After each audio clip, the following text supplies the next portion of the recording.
Chennai shopping mall ಅಲ್ಲಿ ಯುಗಾದಿ ಮತ್ತು ರಂಜಾನ್ ಸಂಭ್ರಮ. ನಿಮ್ಮ ಹಬ್ಬದ ಶಾಪಿಂಗ್ ಚೆನ್ನೈ ಶಾಪಿಂಗ್ ಮಾಲ್ ಅಲ್ಲಿ ಮಾಡಿ ಬೆಳ್ಳಿ ಉಚಿತವಾಗಿ ಪಡೆಯುವುದರ ಜೊತೆಗೆ ಇನ್ನು ಹಲವು ಅದ್ಭುತ ಬಹುಮಾನಗಳನ್ನು ಉಚಿತವಾಗಿ ಪಡೆಯಿರಿ. ಮಾರಿಕಾಂಬಾ ದೇವಿ ಜ್ಯೋತಿಷಾಲಯ, ಪಂಡಿತ್ NS ಭಟ್, ವಿಳಾಸ ಸಿಟಿ ಟಾಕೀಸ್ ಸರ್ಕಲ್, ಶರಣಬಸವೇಶ್ವರ ಆಸ್ಪತ್ರೆ ಎದುರು, ರಾಯಚೂರು. ದೂರದ ಊರಿನವರಿಗೆ ಫೋನ್ನ ಮೂಲಕ ಪರಿಹಾರ ತಿಳಿಸುತ್ತಾರೆ. ನುಡಿದಂತೆ ನಡೆಯುವವರು. ಅಸಾಧ್ಯವಾದದ್ದು ಇಲ್ಲಿ ಸಾಧ್ಯ. ಸಮಸ್ಯೆ ನಿಮ್ಮದು, ಪರಿಹಾರ ನಮ್ಮದು. ಬೋವಿ ಅಭಿವೃದ್ಧಿ ನಿಗಮದ ಯೋಜನೆಗಳು ಸಕಾಲದಲ್ಲಿ ಜಾರಿಗೆ ಶಾಸಕರುಗಳಿಗೆ ಪತ್ರ. ಬಜೆಟ್ನಲ್ಲಿ ನಿಗಮಕ್ಕೆ 300 ಕೋಟಿ ರೂಪಾಯಿ ಅನುದಾನ ಕೋರಿಕೆ. ರಾಮಪ್ಪ. ಪಂಚಾಯತ್ ರಾಜ್ ಇಲಾಖೆ ಕ್ರೀಡಾ ಮತ್ತು ಸಾಂಸ್ಕೃತಿಕ ಉತ್ಸವ. ಬದಲಾದ ತಂತ್ರಜ್ಞಾನದೊಂದಿಗೆ ಸಿಬ್ಬಂದಿಗಳು ಕಾರ್ಯನಿರ್ವಹಿಸಿ. ಈಶ್ವರ್ ಕುಮಾರ್ ಕಾಂದು. ಬೋವಿ ಅಭಿವೃದ್ಧಿ ನಿಗಮದ ಯೋಜನೆಗಳ ಮಾಹಿತಿ ಕಾರ್ಯಾಗಾರ. ಶಿಕ್ಷಣ ಪಡೆದರೆ ಮಾತ್ರ ಸಮಾಜದ ಅಭಿವೃದ್ಧಿ. ರಾಮಪ್ಪ. ಕಲ್ಯಾಣ ಕರ್ನಾಟಕದ ಪರಿಶಿಷ್ಟ ಪಂಗಡದ ಸಮುದಾಯಗಳಿಗೆ ಪೌಷ್ಟಿಕ ಆಹಾರ ಕಿಟ್ ನೀಡಲಿ. ರಘುವೀರ ನಾಯಕ್. ಅಕಾಲಿಕ ಮಳೆ ನೆಲಕ್ಕುರುಳಿದ ಜೋಳ ಬೆಳೆ ಕೈ ಬರುವ ಮುನ್ನವೇ ನೆಲಸಮ. ಆತಂಕದಲ್ಲಿ ರೈತರು. ಬೋವಿ ಅಭಿವೃದ್ಧಿ ನಿಗಮದಿಂದ ಲಭ್ಯ ಇರುವ ಅನುದಾನ ಬಳಕೆಗೆ ವಿಶೇಷ ಒತ್ತು ನೀಡಲು ಆಯಾ ವಿಧಾನಸಭೆ ಕ್ಷೇತ್ರದ ಶಾಸಕರುಗಳಿಗೆ ಪತ್ರ ಬರೆದ ಸಕಾಲದಲ್ಲಿ ಯೋಜನೆಗಳ ಫಲಾನುಭವಿಗಳ ಆಯ್ಕೆಯನ್ನು ಅಂತಿಮಗೊಳಿಸುವಂತೆ ಮನವಿ ಮಾಡಲಾಗಿದೆ ಎಂದು ಬೋವಿ ಅಭಿವೃದ್ಧಿ ನಿಗಮದ ಅಧ್ಯಕ್ಷ ರಾಮಪ್ಪ ಹೇಳಿದರು. ಅವರಿದ್ದು ಮಾಧ್ಯಮಗೋಷ್ಠಿ ಉದ್ದೇಶಿಸಿ ಮಾತನಾಡಿ 2025-26 ಸಾಲಿನಲ್ಲಿ ನಿಗಮಕ್ಕೆ 93 ಕೋಟಿ 75 ಲಕ್ಷ ರೂಪಾಯಿ ಅನುದಾನ ನಿಗದಿಪಡಿಸಲಾಗಿದ್ದು 68 ಕೋಟಿ 81 ಲಕ್ಷ ರೂಪಾಯಿ ಅನುದಾನ ಮಂಜೂರಿಯಾಗಿದ್ದು ಬಳಕೆ ಮಾಡಿಕೊಳ್ಳಲಾಗಿದೆ. ಬೋವಿ ಸಮಾಜದ ಜನಸಂಖ್ಯೆ ಹೆಚ್ಚಾಗಿರುವ ರಾಯಚೂರು ಸೇರಿದಂತೆ 11 ಜಿಲ್ಲೆಗಳಲ್ಲಿ ನಿಗಮದ ಯೋಜನೆಗಳ ಸಂಪರ್ಕಕ ಅನುಷ್ಠಾನಕ್ಕೆ ಜಿಲ್ಲಾ ಪ್ರವಾಸ ಕೈಗೊಂಡ ಪರಿಶೀಲಿಸಲಾಗುತ್ತದೆ ಎಂದರು. ಪ್ರಸಕ್ತ ಸಾಲಿನ ಬಜೆಟ್ನಲ್ಲಿ ನಿಗಮಕ್ಕೆ 300 ಕೋಟಿ ರೂಪಾಯಿ ಅನುದಾನ ನೀಡುವಂತೆ ಸಿಎಂ ಬಳಿ ಮನವಿ ಮಾಡಿರುವುದಾಗಿ ಹೇಳಿದರು. ಸ್ವಯಂ ಉದ್ಯೋಗ ನೇರ ಸಾಲ ಯೋಜನೆಯಡಿ ಕಳೆದ 5 ವರ್ಷಗಳಲ್ಲಿ 2021-22ರಿಂದ 2025-26ರವರೆಗೆ 168 ಫಲಾನುಭವಿಗಳಿಗೆ 1 ಕೋಟಿ 35 ಲಕ್ಷ ರೂಪಾಯಿ ವಿತರಿಸಲಾಗಿದೆ. ಉದ್ಯಮಶೀಲತಾ ಯೋಜನೆಯಡಿ ಬ್ಯಾಂಕ್ಗಳ ಸಹಯೋಗದೊಂದಿಗೆ ಕಳೆದ 3 ವರ್ಷಗಳಲ್ಲಿ 8 ಫಲಾನುಭವಿಗಳಿಗೆ ಮಾತ್ರ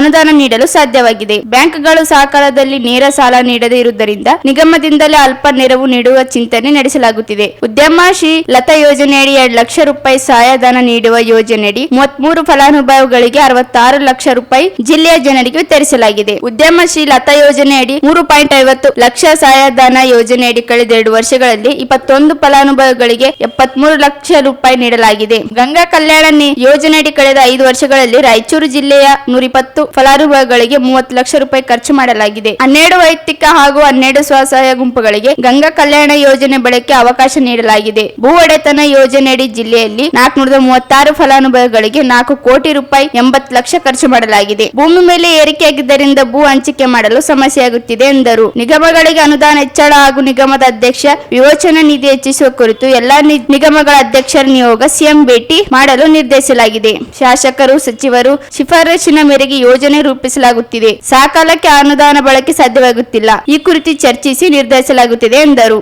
ಏನೆಲ್ಲ ಸೌಲಭ್ಯಗಳನ್ನು ಒಳಗೊಂಡಿದೆ ಎಲ್ಲ ಸೌಲಭ್ಯಗಳನ್ನು ಸಂಪೂರ್ಣವಾಗಿ ಜಿಲ್ಲಾ ಪ್ರಗತಿ ಪರಿಶೀಲನಾ ಸಭೆಯಲ್ಲಿ ಎಲ್ಲ ತಾಲೂಕಿನ ಅಧಿಕಾರಿಗಳು ಮತ್ತು ಜಿಲ್ಲೆಗೆ ಸಂಬಂಧಪಟ್ಟ ಅಧಿಕಾರಿಗಳನ್ನು ಕರೆದು ಅದನ್ನು ಚರ್ಚೆ ಮಾಡ್ತಕ್ಕಂಥ ವಿಚಾರವಾಗಿ ವಾಸ್ತವಿಕವಾಗಿರ್ತಕ್ಕಂಥ ಸಮಸ್ಯೆಗಳ ಬಗ್ಗೆ ಗಮನಿಸೋದಕ್ಕೋಸ್ಕರವಾಗಿ ನಾನು ಅಧಿಕಾರ ತೆಗೆದುಕೊಂಡ ನಂತರ ಅನೇಕ ಜಿಲ್ಲೆಗಳ ಪ್ರವಾಸವನ್ನು ಕೈಗೊಂಡಿದ್ದೇನೆ. ಈಗ ರಾಯಚೂರು ಜಿಲ್ಲೆಗೆ ಬಂದಿದೆ. ಇಲ್ಲಿ ನಮ್ಮ ಕರ್ನಾಟಕ ಸರ್ಕಾರ ಮಾನ್ಯ ಮುಖ್ಯಮಂತ್ರಿಗಳಾಗಿರ್ತಕ್ಕಂಥ ಸಿದ್ದರಾಮಯ್ಯ ಸಾಹೇಬರು ಮತ್ತು ಉಪಮುಖ್ಯಮಂತ್ರಿಗಳಾಗಿರ್ತಕ್ಕಂಥ ಶ್ರೀಯುತ DK ಶಿವಕುಮಾರ್ ಸಾಹೇಬರು ನನಗೆ ಒಂದು ಜವಾಬ್ದಾರಿಯನ್ನು ಕೊಟ್ಟಿದ್ದಾರೆ.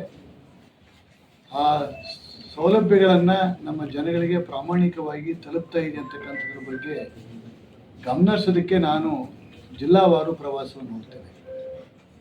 ಬಹುಶಃ ಅನೇಕ ಸಂದರ್ಭಗಳಲ್ಲಿ ರಾಯಚೂರು, ಗುಲ್ಬರ್ಗ, ಬೀದರು, ಬಿಜಾಪುರ ಈ ಭಾಗದಿಂದ ಬೆಂಗಳೂರಿಗೆ ನನ್ನನ್ನು ಹುಡ್ಕೊಂಡು ಬರ್ತಕ್ಕಂಥದ್ದು ಬೇಡ, ನಾನೇ ಜನಗಳಿದ್ದಲ್ಲಿಗೆ ಹೋಗಬೇಕು ಅನ್ನೋ ಒಂದು ಉದ್ದೇಶದಿಂದ ನಾನೇ ಜಿಲ್ಲಾ ಪ್ರವಾಸವನ್ನು ಹಾಕ್ಕೊಂಡು ನಮ್ಮ ಇಡೀ ಜಿಲ್ಲೆಯ ಎಲ್ಲ ಭಾಗದ ನಮ್ಮ ಸಮಾಜದ ಮುಖಂಡರಿಗೂ ಮತ್ತು ಅಧಿಕಾರಿಗಳಿಗೆ ತಿಳಿಸಿ ನಾನು ಜಿಲ್ಲೆಗೆ ಬಂದಿರ್ತೇನೆ. ಇರ್ತಕ್ಕಂಥ 101 ಜಾತಿಗಳಲ್ಲಿ ನಮ್ಮದು ಅತ್ಯಂತ ದೊಡ್ಡ 3ನೇ ಜಾತಿಯ ಜನಾಂಗವಾಗಿರ್ತಕ್ಕಂಥದ್ದು. ನಮ್ಮ ಜನಸಂಖ್ಯೆಗೆ ಅನುಗುಣವಾಗಿ ನಮಗೇನು ಸರ್ಕಾರ ಸೌಲಭ್ಯಗಳನ್ನು ಕೊಟ್ಟಿದೆ ಅದು ನೇರ ಸಾಲ ಆಗಿರಬಹುದು, ಮಹಿಳಾ ಸ್ವಸಹಾಯ ಸಂಘಗಳಿಗೆ ಕೊಡ್ತಕ್ಕಂಥ ಸಾಲದ ವಿಚಾರ ಆಗಿರ್ಬೋದು, ಗಂಗಾ ಕಲ್ಯಾಣ ವಿಚಾರ ಆಗಿರ್ಬೋದು, ಸ್ವಾವಲಂಬಿ ಸಾರಥಿ ವಿಚಾರಗಳಾಗಿರ್ಬೋದು, ಮತ್ತು ಭೂ ಒಡೆತನದಾಗಿರ್ಬೋದು. ಹೀಗೆ ಹಲವಾರು ಯೋಜನೆಗಳನ್ನು ನಮ್ಮ ಸರ್ಕಾರ ಕೊಟ್ಟಿರ್ತಕ್ಕಂಥದ್ದು. ಆ ಕೊಟ್ಟಿರ್ತಕ್ಕಂಥ ಸರ್ಕಾರದ ಸೌಲಭ್ಯಗಳನ್ನು ಯಾರು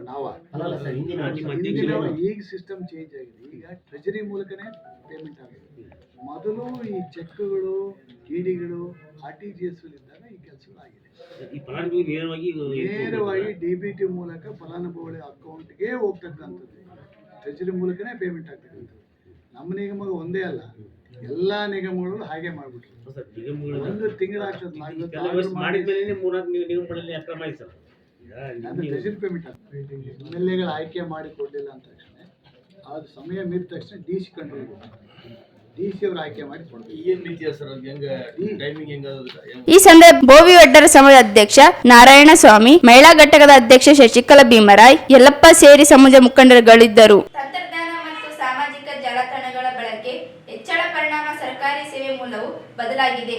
ಪಂಚಾಯತ್ ರಾಜ್ಯವ ಆಶಯ ಈಡೇರಿಸಲು ಇಲಾಖೆ ನೌಕರರ ಬದಲಾವಣೆಯೊಂದಿಗೆ ಹೆಜ್ಜೆಯಾಗಬೇಕಿದೆ ಎಂದು ಜಿಲ್ಲಾ ಪಂಚಾಯತ್ ಮುಖ್ಯ ಕಾರ್ಯನಿರ್ವಾಹಕ ಅಧಿಕಾರಿ ಈಶ್ವರ್ ಕುಮಾರ್ ಕಾಂದು ಹೇಳಿದರು. ಅವರಿದ್ದು ಜಿಲ್ಲಾ ಪಂಚಾಯಿತಿ ಗ್ರಾಮೀಣಾಭಿವೃದ್ಧಿ ಮತ್ತು ಪಂಚಾಯತ್ ರಾಜ್ ಇಲಾಖೆ ಮತ್ತು ಯುವಜನ ಸೇವೆ ಮತ್ತು ಕ್ರೀಡಾ ಇಲಾಖೆಗಳ ಸಂಯುಕ್ತ ಆಶ್ರಯದಲ್ಲಿ ಕೃಷಿ ವಿಜ್ಞಾನ ವಿಶ್ವವಿದ್ಯಾಲಯದ ಮೈದಾನದಲ್ಲಿ ಆಯೋಜಿಸಲಾಗಿದ್ದ ಕ್ರೀಡಾ ಮತ್ತು ಸಾಂಸ್ಕೃತಿಕ ಉತ್ಸವ ಉದ್ಘಾಟಿಸಿ ಮಾತನಾಡಿದರು. ಈ ಹಿಂದೆ ಜನರ ಸಮಸ್ಯೆಗಳನ್ನು ಪಂಚಾಯತಿಗಳಿಗೆ ಬಂದು ದೂರು ನೀಡುತ್ತಿದ್ದರು. ಆದ್ದರಿಂದ ಆನ್ಲೈನ್ ಸಾಮಾಜಿಕ ಜಾಲತಾಣ ಮೂಲಕ ದೂರುಗಳನ್ನು ನೀಡಲಾಗುತ್ತಿದೆ. ಪಂಚಾಯತ್ ರಾಜ್ ಇಲಾಖೆ ಸಿಬ್ಬಂದಿಗಳು ದೂರುಗಳ ಇತ್ಯರ್ಥಪಡಿಸುವ ಮೂಲಕ ಪರಿಣಾಮಕಾರಿ ವಿಕೇಂದ್ರೀಕರಣ ವ್ಯವಸ್ಥೆಯನ್ನು ಸರ್ಕಾರಗೊಳಿಸಬೇಕಿದೆ. ಮೂಲಭೂತ ಸೌಕರ್ಯಗಳಾದ ಕುಡಿಯುವ ನೀರು, ಬೀದಿ ದೀಪಗಳ ನಿರ್ವಹಣಾ ಸ್ವಚ್ಛತೆಗೆ ಆದ್ಯತೆಯಾಗಿ ನಿರ್ವಹಿಸಬೇಕು. ಕೆಲಸದ ಒತ್ತಡದ ಮಧ್ಯೆ ಕ್ರೀಡೆ, ಸಾಂಸ್ಕೃತಿಕ ಚಟುವಟಿಕೆಗಳಲ್ಲಿ ತೊಡಗಿಸಿಕೊಳ್ಳಬೇಕು ಎಂದರು. ಕ್ರೀಡಾ ಜ್ಯೋತಿಯನ್ನು ಚಾಲನೆ ನೀಡಿದರು. ಯೋಜನಾಧಿಕಾರಿ ಶರಣಬಸವ ಕೆಸರಾಟಿ ಪ್ರಮಾಣ ವಚನ ಬೋಧಿಸಿದರು. ಜಿಲ್ಲೆಯ ವಿವಿಧ ತಾಲೂಕುಗಳಿಂದ ಆಗಮಿಸಿದ್ದ ಪಂಚಾಯತ್ ಇಲಾಖೆ ನೌಕರರ ವಿವಿಧ ಕ್ರೀಡಾಂಗದಲ್ಲಿ ಭಾಗವಹಿಸಿದರು.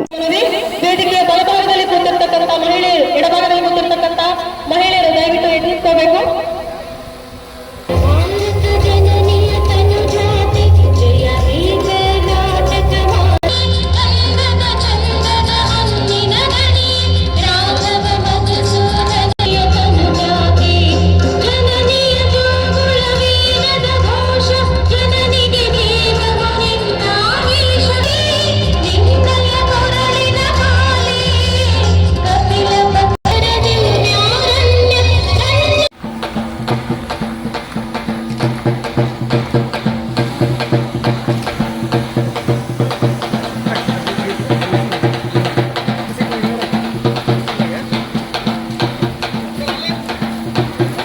ಗ್ರಾಮೀಣಾಭಿವೃದ್ಧಿ ಮತ್ತು ಪಂಚಾಯತ್ ರಾಜ್ ಇಲಾಖೆಯ ಜಿಲ್ಲಾ ಮಟ್ಟದ ಕ್ರೀಡಾಕೂಟದಲ್ಲಿ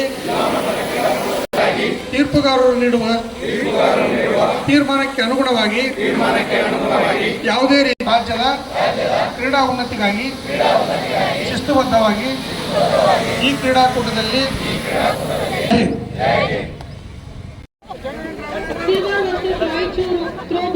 ಮಹಿಳೆಯರ ವಿಭಾಗದ ಪಂದ್ಯ ಪ್ರಾರಂಭವಾಗಲಿದೆ.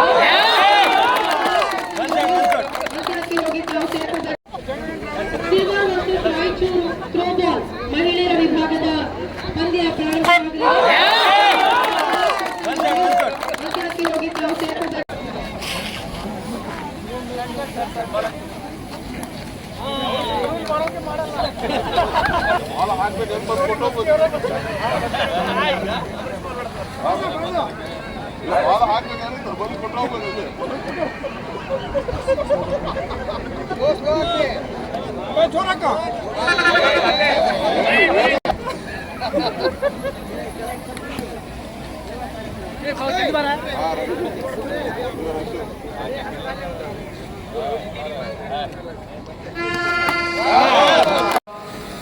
ಡಿಸೆಂಬರ್ ಜನವರಿ ನಮಗೆ ಮಾಡಲಿಕ್ಕೆ ಆಗಿಲ್ಲ. ಬಟ್ ಇವತ್ತು ತಮ್ಮೆಲ್ಲರ ಸಹಯೋಗದಿಂದ ಈ ಕಾರ್ಯಕ್ರಮ ನಾವು ಮಾಡ್ತಾ ಇದ್ದೀವಿ. ಈಗ ನಮ್ಮೆಲ್ಲರಿಗೆ ಮಾಹಿತಿ ಇದೆ, ನಾವೆಲ್ಲರೂ ಸಾರ್ವಜನಿಕ ಸೇವೆಯಲ್ಲಿ ಇದ್ದೇವೆ. ಸಾರ್ವಜನಿಕ ಸೇವೆಯಲ್ಲಿ ಈಗ ಟೆಕ್ನಾಲಜಿ ಹಾಗೂ ಸೋಷಿಯಲ್ ಮೀಡಿಯಾ ಟೈಮ್ ಇದೆ ಇದು. ಅಂದ್ರೆ ಪಬ್ಲಿಕ್ ಸರ್ವಿಸ್ ಈಗ ಮೊದಲೇ ತರ ಇಲ್ಲ. ಮೊದಲು ಏನಿತ್ತು, ಎಲ್ಲರೂ ಆಫೀಸ್ನಲ್ಲಿ ಕೂತ್ಕೊಂಡು ಎಲ್ಲ ಕೆಲಸ ಮಾಡ್ತಾ ಇದ್ದೆ. ಯಾರ ಜನಕ್ಕೆ ಸಮಸ್ಯೆ ಇದೆ, ತೊಂದರೆ ಇದ್ರೆ ಅವರು ಆಫೀಸ್ಗೆ ಬರಬೇಕು, ಪಂಚಾಯತ್ ಆಫೀಸ್ಗೆ ಬರಬೇಕು, ಅರ್ಜಿ ಕೊಡಬೇಕು. ಅದಾದ ನಂತರ ನಾವೆಲ್ಲ ವಿಲೇವಾರಿ ಮಾಡ್ತೀವಿ ಅಥವಾ ಅವ್ರ ಪ್ರಾಬ್ಲಮ್ ಸಾಲ್ವ್ ಮಾಡ್ತೀವಿ. ಈಗ ಈ ಸೋಷಿಯಲ್ ಮೀಡಿಯಾ ಹಾಗೂ ಟೆಕ್ನಾಲಜಿ ಮತ್ತು ಹೊಸ ಅಡ್ಮಿನಿಸ್ಟ್ರೇಷನ್ ಅಲ್ಲಿ ಒಂದು ಒಳ್ಳೆಯ ವಿಷಯ ಏನಾಗಿದೆ ಅಂದ್ರೆ public service at their doorstep. ಈಗ ಸರ್ಕಾರದ ಕೂಡ ಅದೇ ಅಪೇಕ್ಷೆ ಇದೆ ಮತ್ತು ಜನರು ಕೂಡ ನಮ್ಮಿಂದ ಅದೇ ರೀತಿ ಅಪೇಕ್ಷಿಸ್ತಾರೆ. ಅಂದ್ರೆ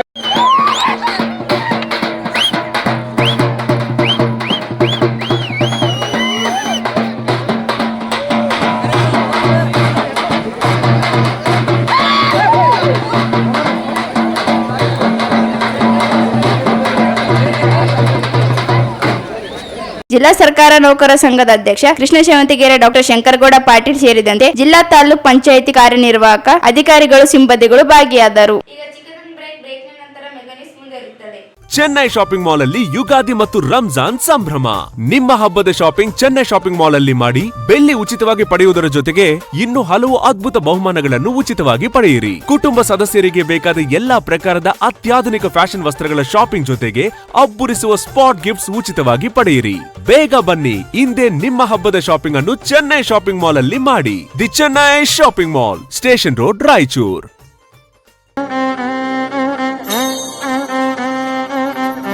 ಮಾರಿಕಾಂಬಾ ದೇವಿ ಜ್ಯೋತಿಷಾಲಯ, ಪಂಡಿತ್ ಎನ್ಎಸ್ ಭಟ್, ವಿಳಾಸ ಸಿಟಿ ಟಾಕೀಸ್ ಸರ್ಕಲ್, ಶರಣಬಸವೇಶ್ವರ ಆಸ್ಪತ್ರೆ ಎದುರು, ರಾಯಚೂರು. ದೂರದ ಊರಿನವರಿಗೆ ಫೋನ್ ನ ಮೂಲಕ ಪರಿಹಾರ ತಿಳಿಸುತ್ತಾರೆ. ನುಡಿದಂತೆ ನಡೆಯುವವರು, ಅಸಾಧ್ಯವಾದದ್ದು ಇಲ್ಲಿ ಸಾಧ್ಯ. ಸಮಸ್ಯೆ ನಿಮ್ಮದು, ಪರಿಹಾರ ನಮ್ಮದು. ಸ್ತ್ರೀ ಪುರುಷ ವಶೀಕರಣ ಸ್ಪೆಷಲಿಸ್ಟ್. ನಿಮ್ಮ ಜೀವನದ ಸಮಸ್ಯೆಗಳಾದ ವಿದ್ಯಾಭ್ಯಾಸದಲ್ಲಿ ತೊಂದರೆ, ಸಾಲಬಾಧೆ, ವ್ಯಾಪಾರದಲ್ಲಿ ತೊಂದರೆ, ವಿವಾಹ ಅಡೆತಡೆ, ಆರೋಗ್ಯದಲ್ಲಿ ತೊಂದರೆ, ಶತ್ರುಗಳ ಕಿರಿಕಿರಿ, ಮಾಟ ಮಂತ್ರ, ಸ್ತ್ರೀ ಪುರುಷ ವಶೀಕರಣ, ಮನೆಯಲ್ಲಿ ಅಶಾಂತಿ, ಇಷ್ಟಪಟ್ಟವರು ನಿಮ್ಮಂತಾಗಲು, ಅತ್ತೆ ಸೊಸೆ ಕಿರಿಕಿರಿ, ಗಂಡ ಹೆಂಡತಿ ಸಮಸ್ಯೆ, ಇನ್ನು ಎಲ್ಲೂ ಹೇಳಿಕೊಳ್ಳಲಾಗದಂತಹ ನಿಮ್ಮ ನಿಗೂಢ ಸಮಸ್ಯೆಗಳಿಗೆ ಶಾಶ್ವತ ಪರಿಹಾರ ಶತಸಿದ್ಧ. 3 ದಿನದಲ್ಲಿ ಶಾಶ್ವತ ಪರಿಹಾರ ಶತಸಿದ್ಧ. ಮಕ್ಕಳ ವಿದ್ಯಾಭ್ಯಾಸಕ್ಕಾಗಿ ಸರಸ್ವತಿ ಯಂತ್ರ, ಮಾಂಗಲ್ಯ ಭಾಗ್ಯಕ್ಕಾಗಿ ಸ್ವಯಂವರ ಕವಚ, ಧನ ಪ್ರಾಪ್ತಿಗೆ ಶ್ರೀಲಕ್ಷ್ಮಿ ಕವಚ, ವಾಸ್ತು ದೋಷ ನಿವಾರಣೆಗೆ ಅಷ್ಟದರಿದ್ರ ನಿವಾರಣಾ ಕವಚ. ಇನ್ನು ನಿಮ್ಮ ಯಾವುದೇ ಸಮಸ್ಯೆಗಳಿದ್ರೂ ಕೇವಲ 3 ದಿನದಲ್ಲಿ ಪರಿಹಾರ ಶತಸಿದ್ಧ. ಈಗಲೇ ಸಂಪರ್ಕಿಸಿ 8861952825. ಬ್ರೇಕ್ನ ನಂತರ ಮೆಗಾನಿಸ್ಗೆ ಸ್ವಾಗತ. ಸರ್ಕಾರದಿಂದ ಎಷ್ಟೇ ಸೌಲಭ್ಯ ಸಿಕ್ಕರೂ ಕೂಡ ಬೋವಿ ಸಮಾಜದ ಶೈಕ್ಷಣಿಕವಾಗಿ ಸಬಲರಾಗಬೇಕು.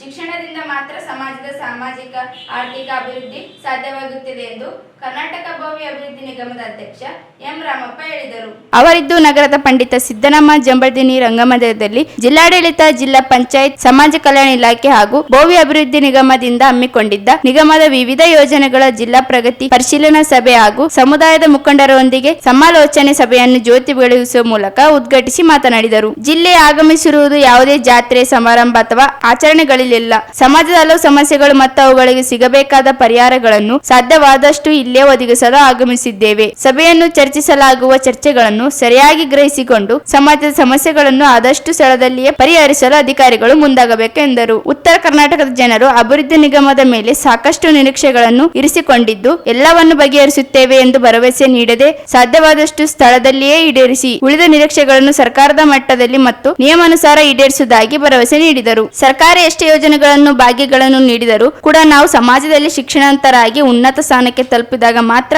ಸಬಲರಾಗಲು ಸಾಧ್ಯ. ಸಮಾಜದ ಮಕ್ಕಳು ಶಿಕ್ಷಣವಂತರಾಗುವುದು ಬಹಳ ಮುಖ್ಯವಾದ ಸಂಗತಿಯಾಗಿದೆ ಎಂದು ತಿಳಿಸಿದರು.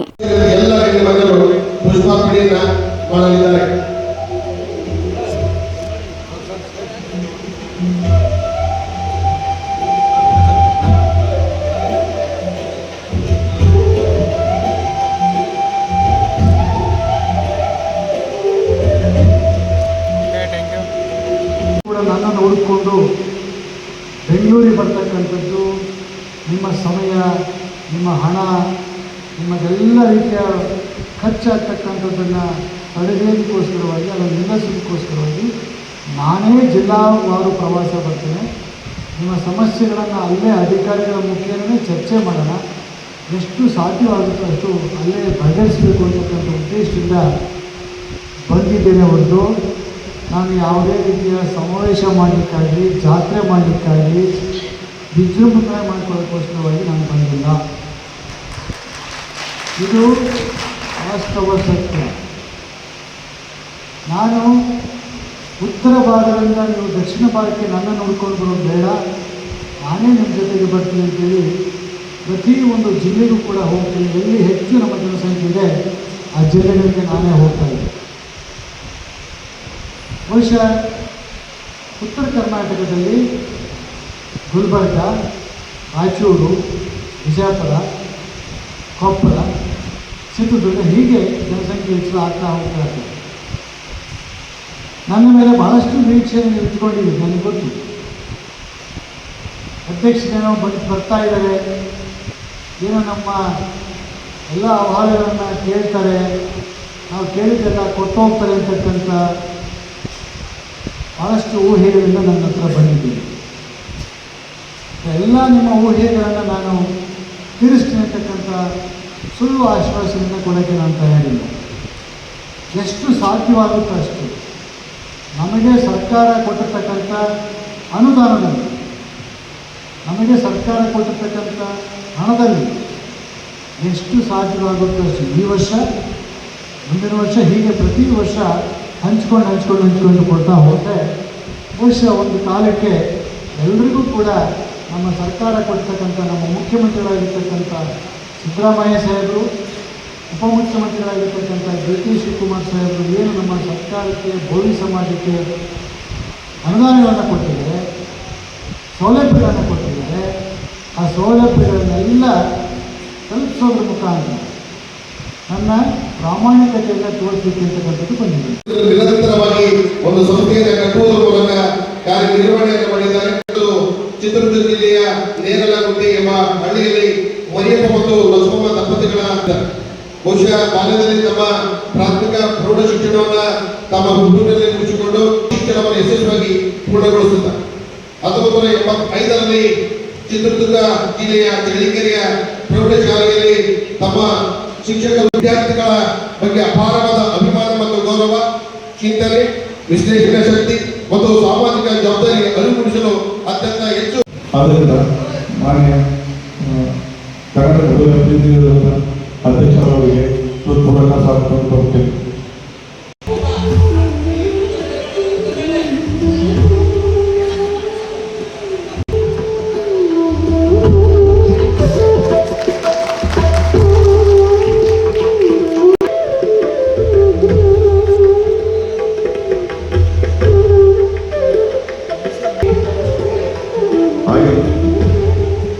ಕರ್ನಾಟಕ ಭೋಗಿ ತಿರುಗಿ ಬದ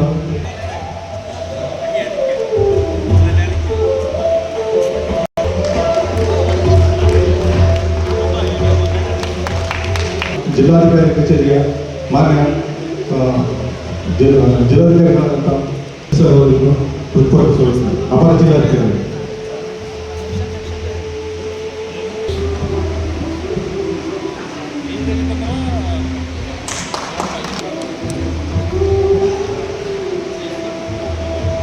ರಾಜ್ಯ ಮಹಾನಗರ ಪಾಲಿಕೆ ಪೂರ್ವಕ ಸ್ವಾಗತವನ್ನು ತೋರಿಸಿದೆ.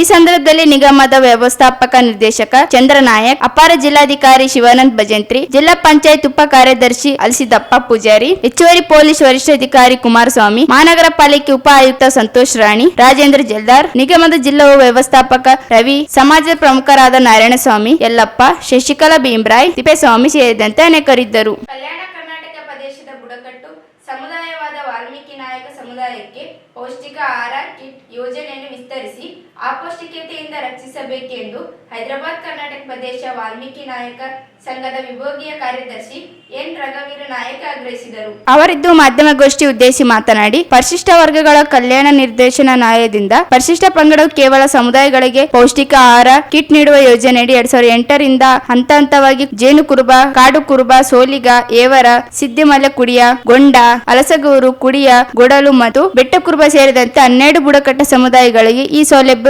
ವಿಸ್ತರಿಸಲಾಗಿದೆ ಎಂದು ಹೇಳಿದರು. ಈ ಯೋಜನೆಯಡಿ ರಾಗಿ, ಅಕ್ಕಿ, ಗೋಧಿ, ತೊಗರಿ ಬೇಳೆ, ಕಡಲೆಕಾಳು, ಕಾಳು, ಕಟ್ಲೆ ಬೀಜ, ಅಲಸಂದೆ ಕಾಳು, ಹುರುಳಿಕಾಳು, ಹೆಸರು ಕಾಳು, ಸಕ್ಕರೆ, ಬೆಲ್ಲ, ಮೊಟ್ಟೆ, ಸೂರ್ಯಕಾಂತಿ ಎಣ್ಣೆ ಹಾಗೂ ನಂದಿನಿ ತುಪ್ಪ ಕೂಡ ನೀಡಲಾಗುತ್ತಿದೆ. ಇದರಿಂದ ಅಪೌಷ್ಟಿಕತೆ ತಡೆಗಟ್ಟುವ ಸರ್ಕಾರ ಕ್ರಮ ಸ್ವಾಗತಾರ್ಹವಾಗಿದೆ. 371(j) ಕಾಯ್ದೆಯಡಿ ಕಲ್ಯಾಣ ಕರ್ನಾಟಕ ಪ್ರದೇಶವನ್ನು ಸಾಮಾಜಿಕ, ಆರ್ಥಿಕ, ಶೈಕ್ಷಣಿಕ ಹಾಗೂ ಉದ್ಯೋಗ ಸೃಷ್ಟಿ ಹಿಂದುಳಿದ ಪ್ರದೇಶವೆಂದು ಘೋಷಿಸಲಾಗಿದೆ. ರಾಯಚೂರು, ಯಾದಗಿರಿ, ಕಲಬುರಗಿ, ಕೊಪ್ಪಳ, ವಿಜಯನಗರ ಹಾಗೂ ಬಳ್ಳಾರಿ ಜಿಲ್ಲೆಯಲ್ಲಿ ಅತಿ ಹೆಚ್ಚು ಬುಡಕಟ್ಟು ಸಮುದಾಯವಾದ ವಾಲ್ಮೀಕಿ ನಾಯಕ ಸಮುದಾಯ ವಾಸವಿದೆ. ಈ ಭಾಗದ ವಾಲ್ಮೀಕಿ ಸಮುದಾಯಕ್ಕೆ ಪೌಷ್ಟಿಕ ಆಹಾರ ಕಿಟ್ ವಿತರಿಸಲು ಆಗ್ರಹಿಸಿದರು. ಕುಲ ಕಸುಬನ್ನು ಕಳೆದುಕೊಂಡಿರುವ ಈ ಸಮುದಾಯ ಆರ್ಥಿಕವಾಗಿ ಹಿಂದುಳಿದಿದ್ದು, ಮಹಿಳೆಯರಲ್ಲಿ ಅಪೌಷ್ಟಿಕತೆ ಹೆಚ್ಚಾಗಿ ಕಂಡುಬರುತ್ತಿದೆ. ಕೆಲಸಕ್ಕಾಗಿ ಮಹಾನಗರಗಳಿಗೆ ವಲಸೆ ಹೋಗುತ್ತಿರುವುದರಿಂದ ಮನೆಗಳಲ್ಲಿ ಉಳಿಯುವ ವೃದ್ಧರ ಸರಿಯಾದ ಪೌಷ್ಟಿಕ ಆಹಾರವಿಲ್ಲದೆ ಅನೇಕ ರೋಗಗಳಿಗೆ ತುತ್ತಾಗುತ್ತಿದ್ದಾರೆ. ಈ ಹಿನ್ನೆಲೆಯಲ್ಲಿ ಬಜೆಟ್ನಲ್ಲಿ ವಾಲ್ಮೀಕಿ ನಾಯಕ ಸಮುದಾಯಕ್ಕೆ ಪೌಷ್ಟಿಕಾಹಾರ ಕಿಟ್ ಯೋಜನೆ ಘೋಷಿಸಿ ಯೋಜನೆಯನ್ನು ತಕ್ಷಣವೇ ಜಾರಿಗೆ ತರಬೇಕೆಂದು ಅವರು ಸರ್ಕಾರವನ್ನು ಒತ್ತಾಯಿಸಿದರು.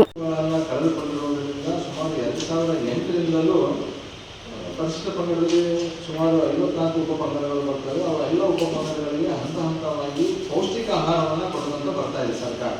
2008ರಲ್ಲಿ ಮೊದಲನೇದಾಗಿ 12 ಉಪಪಂಗಡಗಳು ಏನು ಕೊಡಗು, ಜೇನುಕುರುಬ, ಸೋಲಿಗ, ಯರವ, ಕಾಡುಕುರುಬ, ಮನೆಕುಡಿ, ಕುಡಿಯ, ಸಿದ್ದಿ, ಹಲಸರು, ಗೌಡರು, ಗೊಂಡ ಮತ್ತು ಬೆಟ್ಟಕುರುಬ ಜನಾಂಗಗಳು ಈಗಾಗಲೇ 2008ರಿಂದನೂ ಆರಂಭವಾಗಿ 2018ರವರೆಗೆ ವರ್ಷ ಒಂದೊಂದು ಸಮುದಾಯಗಳನ್ನ ಇವರು ವಿಸ್ತರಿಸ್ತಾ ಬಂದಿದ್ದಾರೆ. ಆದರೆ 2012ರಲ್ಲಿ ಕಾಡು ಕುರುಬ, ಸೋಲಿಗ, ಯರವ, ಸಿದ್ದಿ ಸಮುದಾಯಗಳನ್ನ ಸೇರಿಸಿದ್ರು. 2016ರಲ್ಲಿ ಗೊಂಡ ಮತ್ತು ಹಲಸರು, 2018ರಲ್ಲಿ ಕುಡಿಯ ಮತ್ತು ಗೌಡರು ಸಮುದಾಯಗಳಿಗೆ ಇವರು ಪೌಷ್ಟಿಕ ಆಹಾರ ಕೊಡ್ತಾ ಬಂದರು. ಕಾರಣ ಏನಂತಂದ್ರೆ ಈ ಸಮುದಾಯಗಳಿಗೆ ಕುಲಕಸುಬು ಹೋಗಿದೆ, ಯಾವುದೇ ರೀತಿ ಇವರಿಗೆ ಆದಾಯ ಇರೋದಿಲ್ಲ ಅಂತೇಳಿ. ಆಮೇಲೆ ಬಹುಮುಖ್ಯವಾಗಿ ಗುಡ್ಡಗಾಡು ಪ್ರದೇಶದಲ್ಲಿ ವಾಸ ಮಾಡ್ತಾರೆ. ಹಾಗಾಗಿ ಇವರಿಗೆ ಆಹಾರ ಸಿಗಂಗಿಲ್ಲ ಅಂತೇಳಿ ಇವರಿಗೆ ಸುಮಾರು ಸಾಕಷ್ಟು ಪ್ರಮಾಣದಲ್ಲಿ ಪೌಷ್ಟಿಕ ಆಹಾರ ಇರ್ತಕ್ಕಂಥ ರಾಗಿ, ಅಕ್ಕಿ, ಗೋಧಿ, ತೊಗರಿ ಬೇಳೆ, ಕಡಲೆಕಾಳು, ಅಲಸಂದಿ, ಬೆಲ್ಲ, ಮೊಟ್ಟೆ, ಸೂರ್ಯಕಾಂತಿ ಎಣ್ಣೆ, ನಂದಿನಿ ತುಪ್ಪ ಇಂಥ ಸಾಮಗ್ರಿಗಳನ್ನು ಕಿಟ್ ಮಾಡಿ ಸುಮಾರು 6 ತಿಂಗಳವರೆಗೆ ಕೊಡ್ತಾರೆ. ಅದು ಹೆಚ್ಚಾಗಿ ಮಳೆಗಾಲದಲ್ಲಿ ಇವರಿಗೆ ಕೆಲಸ ಇರೋದಿಲ್ಲ ಅಂತೇಳಿ ಕೊಡ್ತಾರೆ. ಆದರೆ 2008ರಿಂದಲೂ ಏನು ಈ ಸಮುದಾಯಗಳಿಗೆ ಕೊಡ್ತಾ ಇದೆ. ಆದರೆ ವಾಲ್ಮೀಕಿ ಸಮುದಾಯ ಹೈದರಾಬಾದ್ ಕರ್ನಾಟಕ ಪ್ರದೇಶದಲ್ಲಿ ಅತಿ ಹೆಚ್ಚಾಗಿ ವಾಸ ಇರ್ತದೆ. ಅದರಲ್ಲೂ ಔದ್ಯೋಗಿಕವಾಗಿ, ಆರ್ಥಿಕವಾಗಿ, ಸಾಮಾಜಿಕವಾಗಿ ಹಿಂದುಳಿದು ಅಂತೇಳಿ ಈ ಭಾಗನ 371(j) ಸರ್ಕಾರ ಏನು ಕಾಯ್ದೆ ಜಾರಿ ಮಾಡಿದ ಮೇಲೆ ಇಲ್ಲಿಯೂ ಸಹ ಇದು ಕೊಡಬೇಕಾಗಿತ್ತು. ಆದರೆ ಈ ಭಾಗದಲ್ಲಿ ಅದನ್ನು ಸರ್ಕಾರ ವಿಸ್ತರಣೆ ಮಾಡಿಲ್ಲ. ನಮ್ಮ ಒತ್ತಾಯ ಏನಂತಂದರೆ ಈ ಭಾಗದಲ್ಲಿಯೂ ಸಹ ಈಗೇನು ವಾಲ್ಮೀಕಿ ಸಮುದಾಯ ತನ್ನ ಕುಲಕಸುಬನ್ನು ಕಳ್ಕೊಂಡಿದೆ. ಏನು ಮೊದಲು ನಮ್ಮ ಸಂಸ್ಥಾನಗಳಿಗೂ ಹೋಗಿದ್ದಾವೆ, ಬೇಟೆಯಾಡಲು ಹೋಗಿದೆ. ಏಕೀಕರಣ ಸಂದರ್ಭದಲ್ಲಿ ನಮ್ಮೆಲ್ಲ ಕುಲಕಸುಬುಗಳು ಹೋಗಿರೋದ್ರಿಂದ ಈ ಸಮುದಾಯಕ್ಕೂ ಈಗೂ ಸಾಕಷ್ಟು ಮಹಿಳೆಯರು ಇವತ್ತು ಅನಿಮಿಯಾ ಮತ್ತು ರಕ್ತಹೀನತೆಯಿಂದ ಸಾಕಷ್ಟು ಕುಟುಂಬಗಳು ಇವತ್ತು ಏನು ನಾನಾ ರೋಗಗಳಿಗೆ ಬಲಿಯಾಗ್ತಾ ಇದ್ದಾರೆ. ಜೊತೆಗೆ ಸಾಕಷ್ಟು ಕುಟುಂಬಗಳು ಬೆಂಗಳೂರು, ಹೈದರಾಬಾದ್ ಅಂತ ಪ್ರದೇಶಗಳಿಗೆ ದುಡಿಯಕ್ಕೆ ಹೋಗ್ತಾ ಇದ್ದಾರೆ. ಯಾಕಂತಂದ್ರೆ ಅವ್ರಿಗೆ ಭೂಮಿ ಇಲ್ಲ, ಜೊತೆಗೆ ಕೆಲಸ ಇಲ್ಲ. ಅಲ್ಲಿ ಹೋಗ್ತಾ ಇದ್ದಾರೆ. ಅವ್ರು ಓದೋರಿಗೂ ಪೌಷ್ಟಿಕ ಆಹಾರ ಇಲ್ಲ. ಏನಿಲ್ಲಿ ವೃದ್ಧರನ್ನ ಬಿಟ್ಟು ಹೋಗಿರ್ತಾರೆ ಮತ್ತು ಮಕ್ಕಳನ್ನ ಬಿಟ್ಟು ಹೋಗಿರ್ತಾರೆ, ಅವರಿಗೂ ಸಹ ಇಲ್ಲಿ ಪೌಷ್ಟಿಕ ಆಹಾರ ಇಲ್ಲ. ಹಾಗಾಗಿ ಸಾವು ನೋವುಗಳು ಹೆಚ್ಚು ಸಂಭವಿಸ್ತಾ ಇದ್ದಾವೆ, ಅನಾರೋಗ್ಯಕ್ಕೆ ತುತ್ತಾಗ್ತಾ ಇದ್ದಾರೆ. ಹಾಗಾಗಿ ಸರ್ಕಾರಕ್ಕೆ ನಾವು ಆಗ್ರಹಿಸುವುದೇನೆಂದರೆ ಈ ಭಾಗಕ್ಕೂ ಸಹ ಪೌಷ್ಟಿಕ ಆಹಾರ ಕೊಡಬೇಕು. ರಾಯಚೂರು, ಗುಲ್ಬರ್ಗ, ಬಳ್ಳಾರಿ, ಹೊಸಪೇಟೆ, ಕೊಪ್ಪಳ, ಯಾದಗಿರಿ ಜಿಲ್ಲೆಗಳಲ್ಲಿ ವಾಲ್ಮೀಕಿ ಸಮುದಾಯ. ಈ ಸಂದರ್ಭದಲ್ಲಿ ಸಂಘದ ಜಿಲ್ಲಾಧ್ಯಕ್ಷ ಮಲ್ಲಿಕಾರ್ಜುನ್ ನಾಯಕ್, ಮುಖಂಡರಾದ ರಾಮು ನಾಯಕ್, ರಮೇಶ್ ನಾಯಕ್, ನರೇಂದ್ರ ನಾಯಕ್, ಬೋಳಬಂಡಿ ಸೇರಿದಂತೆ ಅನೇಕರು ಉಪಸ್ಥಿತರಿದ್ದರು. ಏಕಾಏಕಿ ಮಳೆ ಬಂದ ಪರಿಣಾಮ ಹೊಲದಲ್ಲಿ ಕಟಾವು ಮಾಡಿದ ಜೋಳ ಹಾನಿಯಾಗಿರುವುದಂತಾಗಿದೆ. ಜಿಲ್ಲೆಯ ಬಹುತೇಕ ಕಡೆ ಜೋಳ ರಾಶಿ ನಡೆದಿದ್ದು, ಜೋಳ ಕಟಾವು ಮಾಡಿ ನೆಲದ ಮೇಲೆ ಹಾಕಲಾಗಿದೆ. ಏಕಾಏಕಿ ಮಳೆ ಬಂದಿದ್ದರಿಂದಾಗಿ ಜೋಳ ನೆಲದ ಫಲಾಗುಂತಾಗಿದೆ. ತಾಲೂಕಿನ ಮನ್ಸಲಾಪುರ್, ಹೊಸಪೇಟೆ, ಮರ್ಚೆಟ್, ಮಲ್ಲಾಪುರ್, ಜಗರಕಲ್ ಸೇರಿದಂತೆ ಕಳೆದ ರಾತ್ರಿ ಮಳೆ ಸುರಿದಿದೆ. ಅಕಾಲಿಕವಾಗಿ ಮಳೆ ಸುರಿಯುತ್ತಿರುವುದರಿಂದ ಬೀಳಿ ಜೋಳ ಬೆಳೆದ ರೈತರಲ್ಲಿ ಆತಂಕ ಮೂಡಿದೆ. ಜೋಳ ಕಟಾವು ಮಾಡಿದ್ದರಿಂದ ರಾಶಿ ಸಂದರ್ಭದಲ್ಲಿ ಜೋಳ ಪಗಲಿದೆ. ಇದರಿಂದ ರೈತರು ಅನುಭವಿಸುವುದಾಗಿದೆ. ಮೋಡ ಕವಿದ ವಾತಾವರಣದಿಂದ ರೈತರಲ್ಲಿ ಆತಂಕ ಕಾರಣವಾಗಿದ್ದ ಮಳೆ ಸುರಿದಿರುವುದು ಅನ್ನದಾತರಿಗೆ ಭೀತಿ ಮೂಡಿಸಿದೆ. ಜಿಲ್ಲೆಯ ಹಲವು ಪ್ರದೇಶದಲ್ಲಿ ಮೋಡ ಮುಸುಕಿದ ವಾತಾವರಣ ಇದೆ. ಅಕಾಲಿಕ ಮಳೆ ಹೊಡೆತಕ್ಕೆ ಬೆಳೆದು ನಿಂತ ಬೆಳೆಗಳು ಬೆಳೆಗಳು ನೇಲಕ್ಕಚ್ಚಿದ್ದು ಹೀಗಾಗಿ ಕೈ ಬಂದು ತುತು ಬಾಯಿಗೆ ಬರದಂತಾಗಿದೆ. ಹಲವು ಗ್ರಾಮಗಳಲ್ಲಿ ಅಪಾರ ಪ್ರಮಾಣದಲ್ಲಿ ಬಿಳಿ ಜೋಳ ಕಟಾವು ಮಾಡಿ ಇನ್ನೂ ರಾಶಿಯ ಮಾಡಬೇಕು ಎನ್ನುವಷ್ಟರಲ್ಲಿ ಮಳೆಯಿಂದಾಗಿ ರೈತರು ಸಂಕಷ್ಟಕ್ಕೆ ಸಿಲುಕಿದ್ದಾರೆ. ಅಕಾಲಿಕ ಮಳೆಯಿಂದ ಸಾವಿರಾರು ಪ್ರದೇಶದಲ್ಲಿ ಮಳೆ ಹಾನಿಗೊಳಗಾಗಿದ್ದು ಜಿಲ್ಲಾಡಳಿತ ಬೆಳೆಗಳ ಸಮೀಕ್ಷೆ ನಡೆಸಿ ಹಾನಿ ಅನುಭವಿಸಿದ ರೈತರ ನೆರವಿಗೆ ಮುಂದಾಗಬೇಕೆಂದು ರೈತರ ಒತ್ತಾಯಿಸಿದರು. ಕೊನೆಯಲ್ಲಿ ಮತ್ತೊಮ್ಮೆ ಹೆಡ್ಲೈನ್ಸ್. ಭೋವಿ ಅಭಿವೃದ್ಧಿ ನಿಗಮದ ಯೋಜನೆಗಳು ಸಕಾಲದಲ್ಲಿ ಜಾರಿಗೆ ಶಾಸಕರುಗಳಿಗೆ ಪತ್ರ. ಬಜೆಟ್ನಲ್ಲಿ ನಿಗಮಕ್ಕೆ 300 ಕೋಟಿ ರೂಪಾಯಿ ಅನುದಾನ ಕೋರಿಕೆ. ರಾಮಪ್ಪ. ಪಂಚಾಯತ್ ರಾಜ್ ಇಲಾಖೆ ಕ್ರೀಡಾ ಮತ್ತು ಸಾಂಸ್ಕೃತಿಕ ಉತ್ಸವ ಬದಲಾದ ತಂತ್ರಜ್ಞಾನದೊಂದಿಗೆ ಸಿಬ್ಬಂದಿಗಳು ಕಾರ್ಯನಿರ್ವಹಿಸಿ. ಈಶ್ವರ್ ಕುಮಾರ್ ಕಾಂದು. ಭೋವಿ ಅಭಿವೃದ್ಧಿ ನಿಗಮದ ಯೋಜನೆಗಳ ಮಾಹಿತಿ ಕಾರ್ಯಾಗಾರ. ಶಿಕ್ಷಣ ಪಡೆದರೆ ಮಾತ್ರ ಸಮಾಜದ ಅಭಿವೃದ್ಧಿ. ರಾಮಪ್ಪ. ಕಲ್ಯಾಣ ಕರ್ನಾಟಕದ ಪರಿಶಿಷ್ಟ ಪಂಗಡದ ಸಮುದಾಯಗಳಿಗೆ ಪೌಷ್ಟಿಕ ಆಹಾರ ಕಿಟ್ ನೀಡಲಿ. ರಘುವೀರ ನಾಯಕ್. ಅಕಾಲಿಕ ಮಳೆ ನೆಲಕ್ಕುರುಳಿದ ಜೋಳ ಬೆಳೆ ಕೈ ಬರುವ ಮುನ್ನವೇ ನೆಲಸಮ. ಆತಂಕದಲ್ಲಿ ರೈತರು.